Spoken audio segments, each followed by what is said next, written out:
Hi there, everybody. Tonight we are making pumpkin creme brulee for Thanksgiving.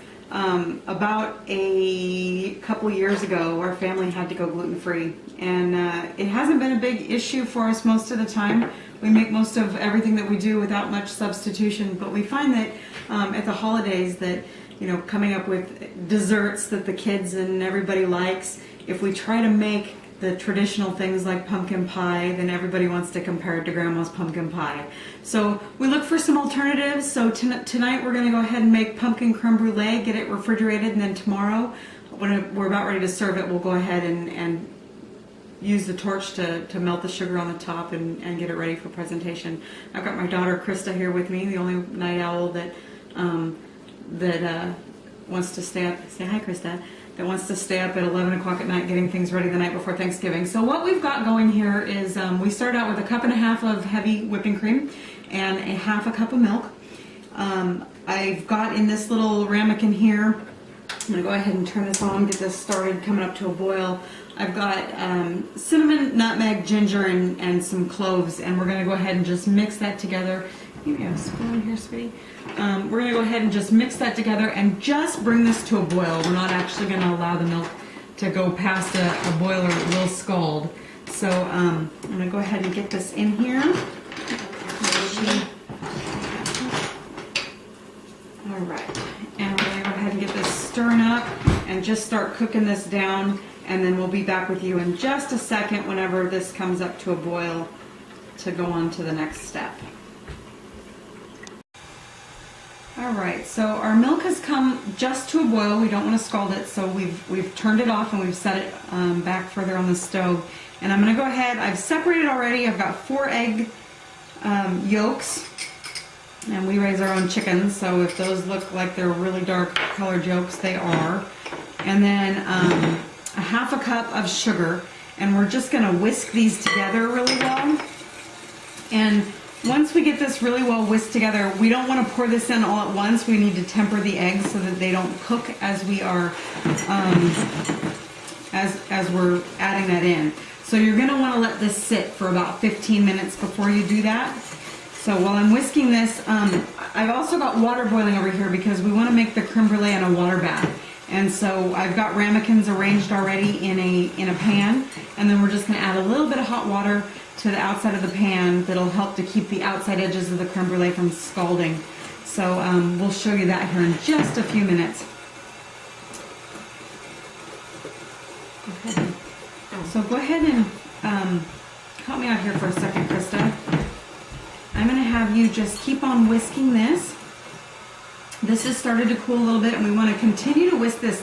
Don't stop whisking while you're adding in your warm liquid, or you will end up having the eggs start to cook themselves, and you definitely don't want that. Nobody wants boiled eggs in their creme brulee, or beaten eggs in their creme brulee. So just keep stirring consistently while you're adding this milk mixture in. Smells good? That's a good sign.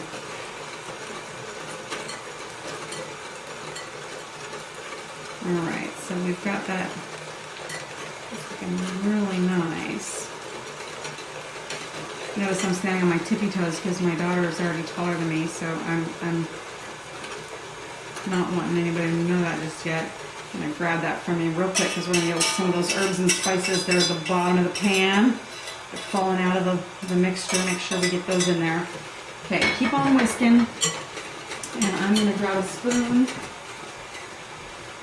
and we're just going to add, this is just a 1/2 cup of pumpkin. By the way, I've already warmed the oven up to 300 degrees, which is what we're going to cook this at. Children. Alright, so once we've got this all whisked up, we're ready to transfer this to our ramekins. Alright, so we have our ramekins here. They're just a nice flat, I actually just got these at Dollar Tree store, so they don't have to be anything fancy. And all I'm going to do is I'm just going to scoop some of the mixture into each one of the ramekins. And we've got this sitting on a cookie sheet here. We're doing 6 of these because there are 6 of us for Thanksgiving tomorrow. And we're just going to fill these up and A little bit of hot water, and you don't even really need very much hot water when we